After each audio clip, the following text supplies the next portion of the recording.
name is Lis Piñes, Senior Resident Engineer for the Allen Group.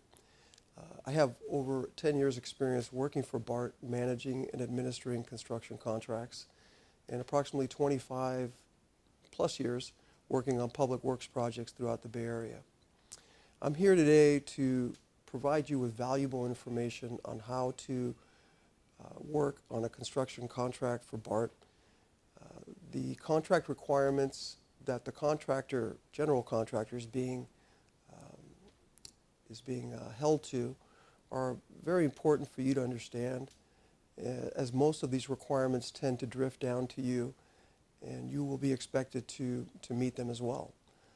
So understanding your contract requirements, looking at the construction contract, the specifications, specifically Summary of Work, Section 01-1100, will help educate you on many of the requirements for pre-construction submittals related to providing an early schedule, an early work plan, and we'll get into that more later. The schedule of values that are related to you getting paid on the project, and many other pre-construction submittals that are required very early on and require your input. Moving forward with this in mind, having great communication with your contractor, not just good communication, is very important. You need to understand where to reach out for the right people to talk to. If it's a monetary issue, you need to know who to reach in payroll. If it's a project management decision, you need to know who to reach out there. Should you get stymied, should there be an issue with not getting sufficient information or timely information, and it's going to impact your work, you should reach out to the resident engineer or the office engineer working to administer the contract for BART. We will not typically breach that veil, right, where we contact you directly, but you are always open to call us, and we are highly interested in avoiding any impacts or issues related to the performance of the contract. So if we can nip them in the bud through proactive effort with the general contractor, it's going to be a win-win for everyone. So moving on to other pre-construction requirements, the site-specific work plan is a critical element that requires your input from really from the beginning of the project. As soon as you are working to plan out your work and the performance of your work, you need to relay that to the general contractor, as they have very specific requirements in BART for how that plan is put together. It's required to be submitted within 30 days of NTP, and it's going to take a lot of effort and coordination between the general and his subs during that period in order to come up with a viable document and plan. Once that plan is submitted, it takes several iterations and reviews and approvals through multiple agencies in BART before it's approved. It could take several months to obtain an approved SSWP, and you cannot work without it. Like zero work. So understand that, understand the importance of it, and understand the importance of getting it right as soon as possible. Other important pre-construction submittals are the schedule of values. So again, you want to get paid, and you want to make sure you're getting paid the appropriate amount. So cost loading your schedule of values is very important. You don't want to identify a lesser amount for materials than you may want to get paid for in a certain pay application, because you'll suffer for it. So if you can identify those amounts appropriately, have proper invoicing and receipts from your suppliers and all the conditional releases, again, you'll be better off for it, and you'll get paid in a timely manner. So as will happen from time to time, you will work for a general contractor that is not very responsive. And again, knowing that you can reach out to the RE, who may put you in touch with someone in OCR, contract compliance, or labor compliance, that determination will be made, and will assist you to the best of our capacity. Understanding that we're here to assist you to be successful, that it is a win-win for BART, for the construction management team, the general contractor, and you as a subcontractor is a critical factor. In this workshop, we're going to cover the BART environment, the contract requirements, how to get paid, which is very important, and who to go to for help, whether it's the CM group or someone within BART to assist you with any issues you may have. The importance of this workshop is really to advise you and give you a lot of the input that I've received over my years of experience, and help you avoid some of the mistakes that I've seen occur on many construction contracts. I'll give you various samples during this workshop that will help you be a little more diligent, realize that timeliness and understanding of contract requirements is critical for your success. We strongly encourage subcontractors to secure their own advisors and legal counsel who can help guide them through decisions related to their own business. We're here to assist you with recommendations and knowledge of our experience, but again, seeking your own counsel is very important. Understanding the BART environment and contract requirements. We've gone over the importance of understanding the summary of work in section 01-1100. The general conditions and supplementary conditions related to any BART contract are critical, and they will range from a variety of items and articles related to change notices, change orders, payment procedures, protection for you as a subcontractor, and information critical to your managing your own process.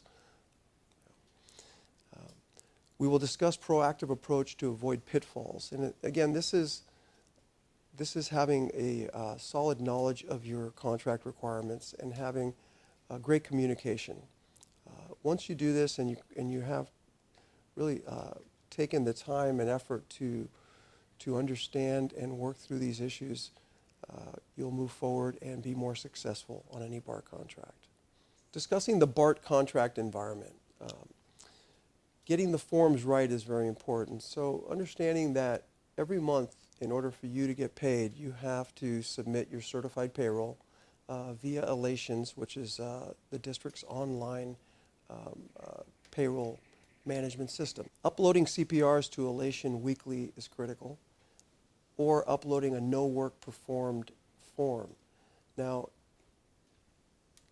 understand that the general contractor has to apply for a progress payment application every month.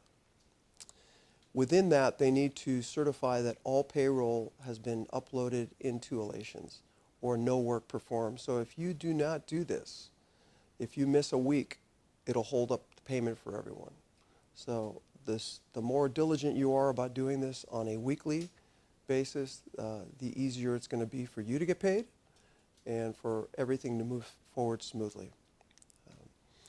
In relation to the progress payment application, it's important for you to submit your your subcontractor pay app to the general contractor. They'll have a form that's applicable to you specifically, making sure that your unconditional and conditional waivers and releases have been provided is another item of great importance. And this will ensure that the process and release of payment is a smooth transition. Any questions you have related to the certified payroll, related to the progress payment request and application process, can be taken up directly with your general contractor. And if any issues come about that you don't have resolution of, again, reach out to the resident engineer.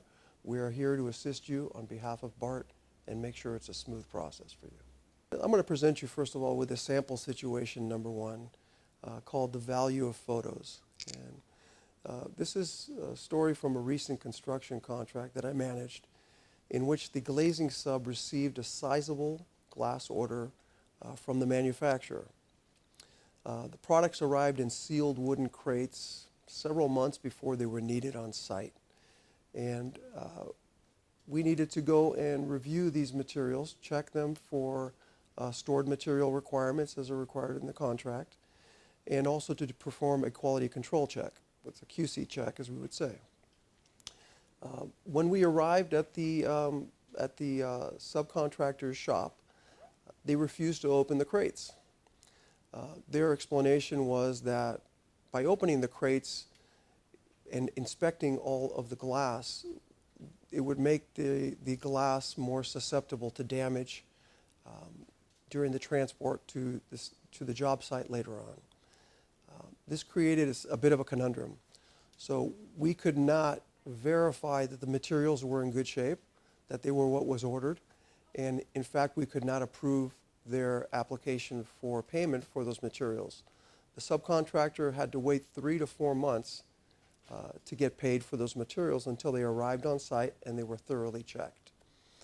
Now, the lesson here is really pictures are worth 1,000 words.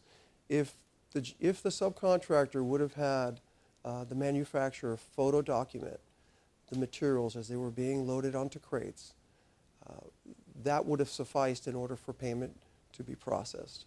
So keep that in mind as you move forward, and any materials that are coming that you intend to sit on for a period of time or won't be using immediately that you need to get paid for, have a way for us to inspect it, whether it's by photo documentation or visual inspection.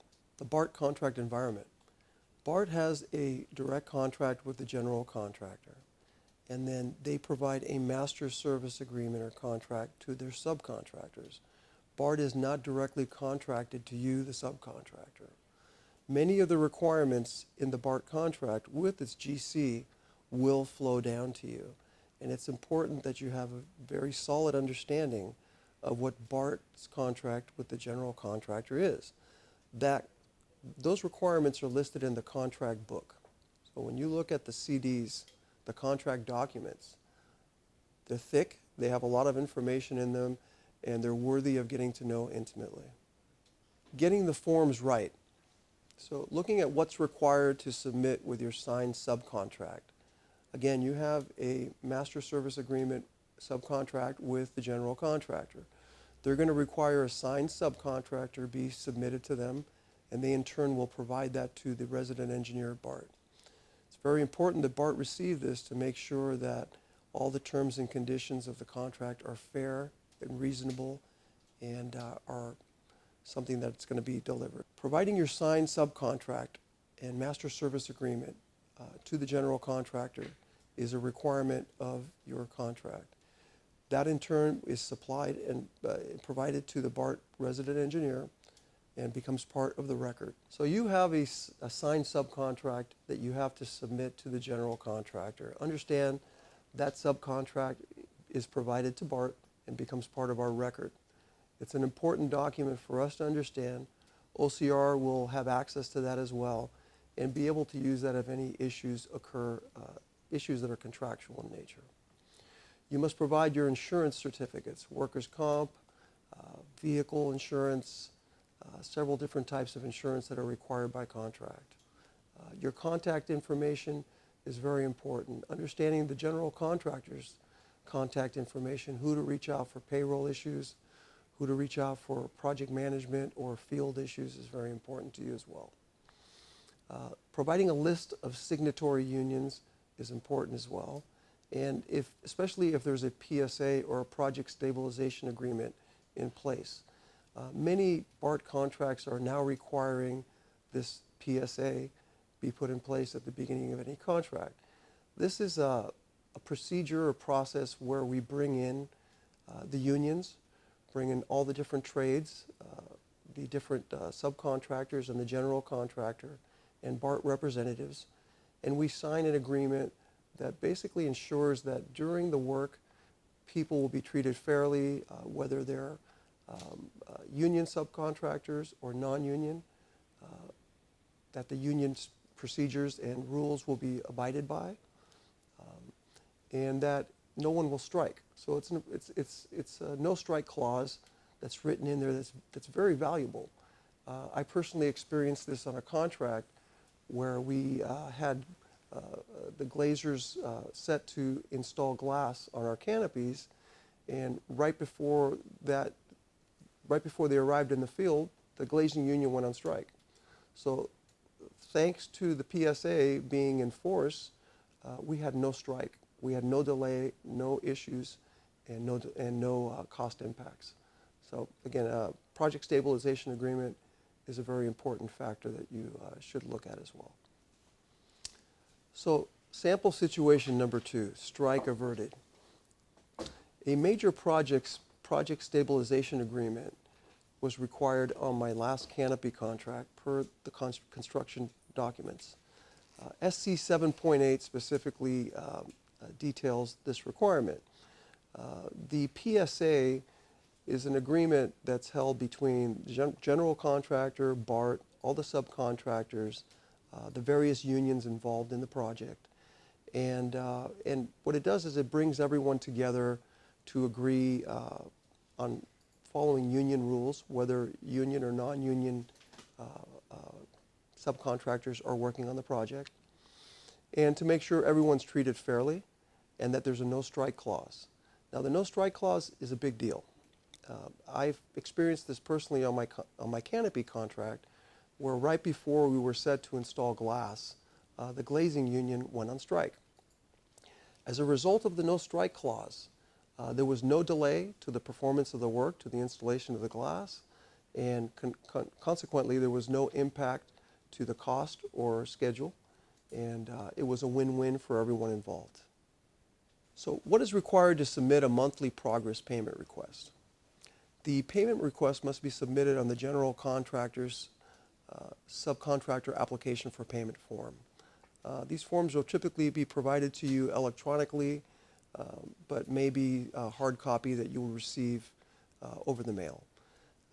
The billing period must cover the full month's billing cycle for an entire month, and they'll give you the dates related to the contract. Application must be completed and signed, and typically a wet signed copy is necessary for the records. You will be required to attach a schedule of values or your company's invoice to show what exactly is being billed. And that, again, is the importance of a solid schedule of values at the beginning of a project. The billing should relate to that initial schedule of values pretty closely. You're going to be required to attach a conditional release upon progress payment, and then you'll mail the original payment application to the general contractor's office.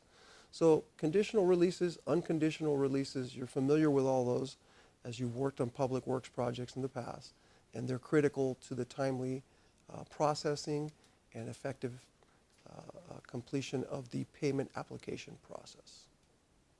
Billing instructions. Items required in order to process and release payment. Certified payroll is a very important element in the BART process. BART has the Elations website in which you're able to upload all your certified payroll, and that should be done on a weekly basis, as well as if you're not working, if you have a week where you haven't worked, you have a no work performed form that should be signed and submitted, again, just like you're doing certified payroll. If you follow this simple rule, you won't have any issue regarding certified payroll. We require a signed subcontract agreement.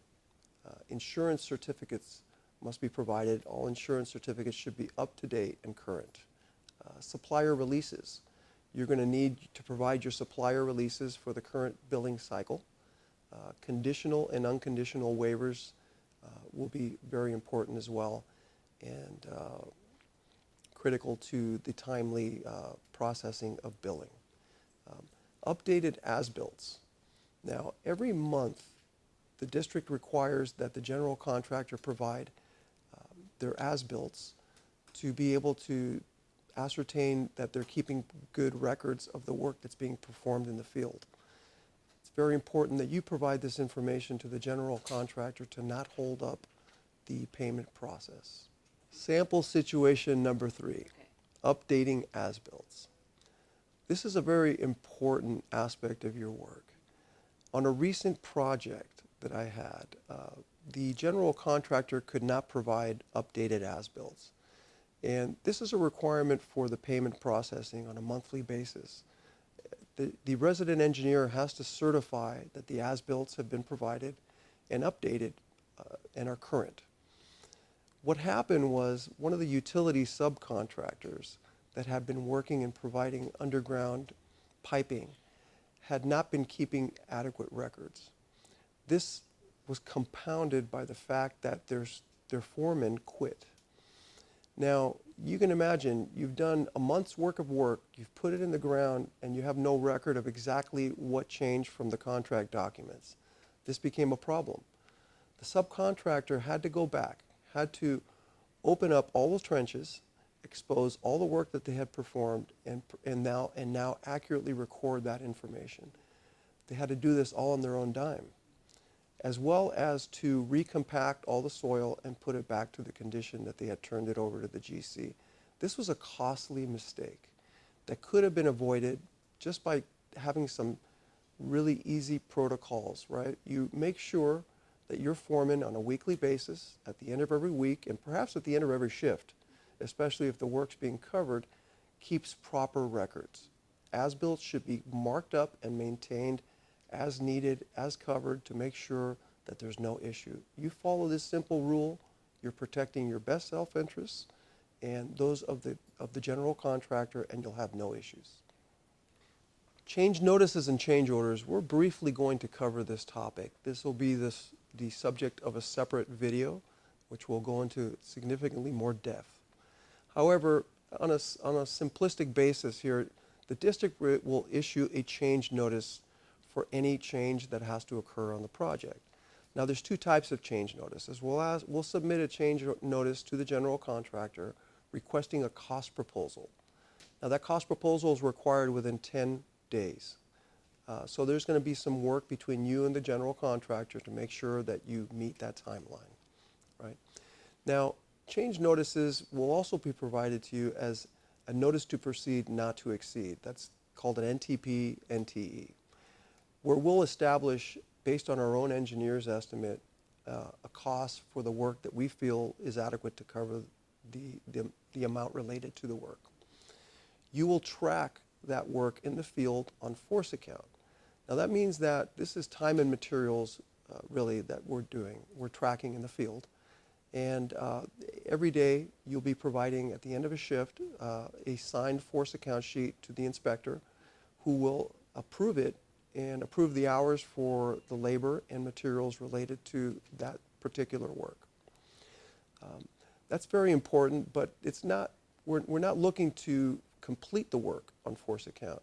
It's expected that during this process, the district, which is BART, and you, the subcontractor or the general contractor, will come to agreement on the entire cost for the work and be able to negotiate it.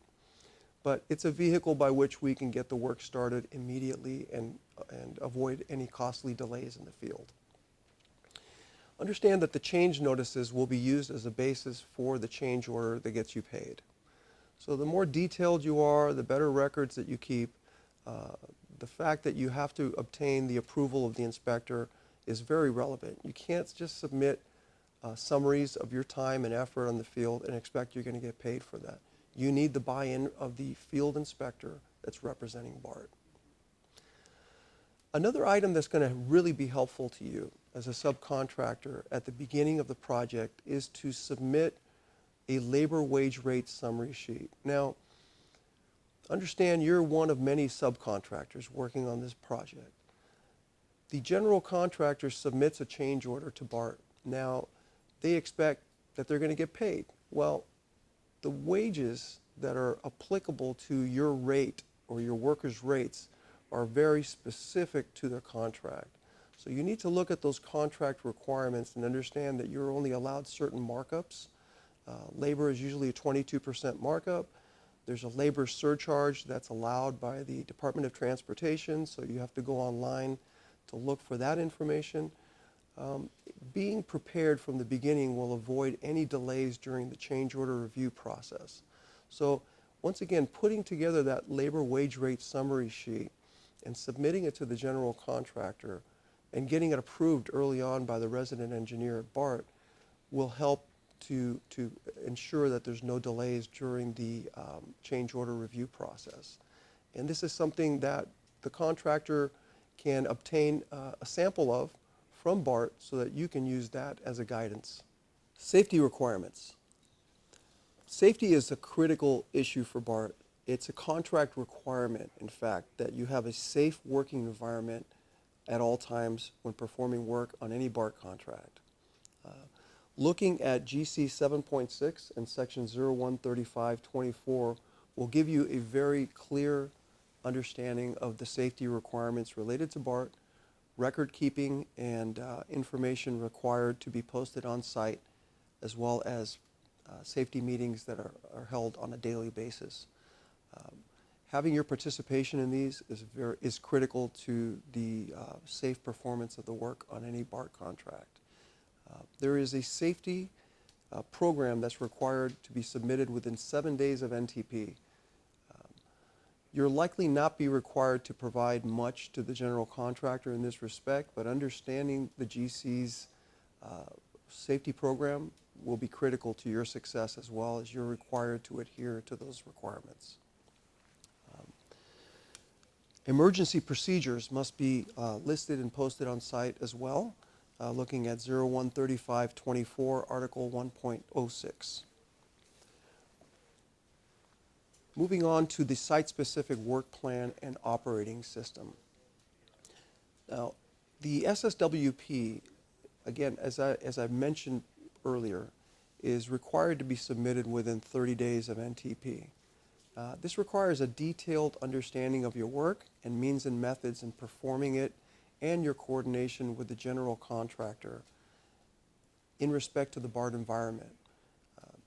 Whether you're working in a parking lot, whether you're working in the concourse, or you're working in a train control room, there's very detailed requirements related to the performance of your work and coordination with BART forces that may be impacted by your work or the public. So understanding that requirement is critical. Understand that no work can be performed without an approved SSWP. Once we have an approved SSWP, which is something you'll find takes quite a bit of time at the beginning of any contract, the track allocation review process and approval is held on a weekly basis to give you specific permission to be able to perform your work in the field. So track allocation, without it, you can't do any work in the field either, and they require an approved SSWP. The track allocation process also provides you with the required support you may need in the field. Perhaps you require an electrician, a BART electrician, to come out and support your needs in the field. You're looking for a certain connection that comes out of the train control room, or you're looking for something related to your work that you require BART to assist you with. That track allocation process allows you to request that assistance and get it in the field. So understanding that and being able to request it in a timely manner is, again, going to be very important for your efficiency in performing your work. Where to get help? As a subcontractor performing work on a BART contract, you'll find at times you don't know where to get help. You've reached out to your general contractor and you found him to be unresponsive. It could be that you've been placed low on the totem pole. Perhaps he's got too many projects he's handling, but you're not getting the answers that you need. The bottom line is you need to follow and create a good paper trail. So submitting your RFI in writing, submitting emails to your general contractor that you can use as a paper trail are critical to making sure that you are protecting your interests. Now, your contractor is not responding to you, so you can reach out to the resident engineer who's managing the project for BART. He's the BART administrator, making sure that this project is run smoothly, that there's as few impacts as possible, and he wants to make sure that you succeed. So we will be able to lead you to the right person, whether it's someone in the Office of Civil Rights that can help you with a certified payroll issue, a compliance issue, something that's happening that you're not getting the answers for. Or it could be someone in the field that's going to assist you with finding a circuit that you can't find, that you need help from an electrician with, a BART electrician. Or perhaps you have an issue that we can assist you with from Small Business Support Services. We provide a wide range of services that are aimed towards assisting the small business contractor in working with the general contractor. So understanding that you can reach out to me or to your RE at any time will greatly assist you in becoming successful on your project. It's your responsibility to make sure that your best interests are being served. So whether it relates to your schedule of values, whether it relates to the performance of the work in the field, your input is critical to the general contractor and to having it included in their planning for the overall process. If you don't provide your input, then you're going to be basically left adrift without a paddle, right? You need to make sure that you are in control of your own fate, and the way to do that is to, again, be intimately knowledgeable of the contract requirements, be in communication with the general contractor and with BART, and to make sure that your interests are being served at all times. This little clip will test your knowledge, and hopefully you listened.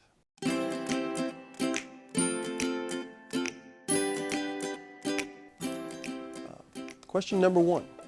Certified payroll must be uploaded to Relations on the following basis: A, monthly, B, weekly, C, quarterly, or D, at completion of contract.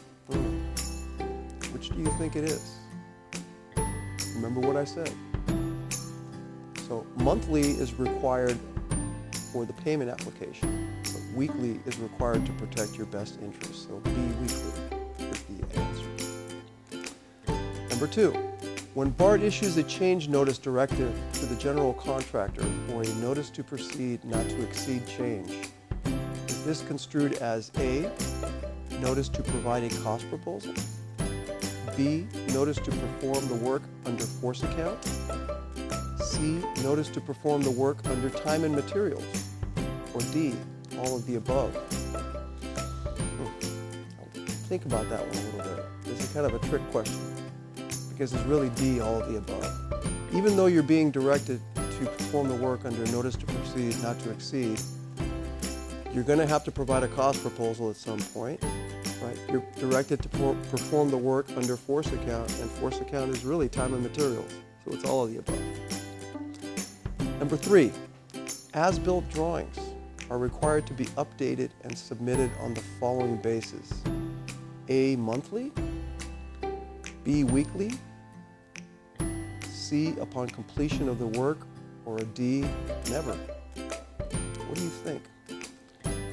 As-built drawings are really required to be submitted on a monthly basis.